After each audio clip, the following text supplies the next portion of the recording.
Waiting na lang kami na magkaroon ng output. Tapos uuwi ka. Napalitan na siya. Bali, nakasakay na yung pauwi yung asawa ko. Tsaka yung kuya niya. Nandun na sa sakyan.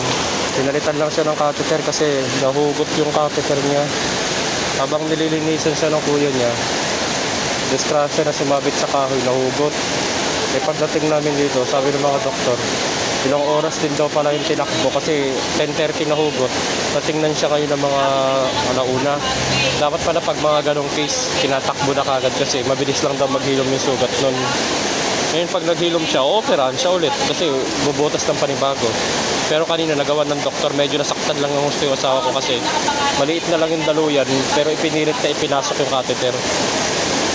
Nagkaroon naman ng output, may mga lumabas na urine niya pero nasaktan pa rin.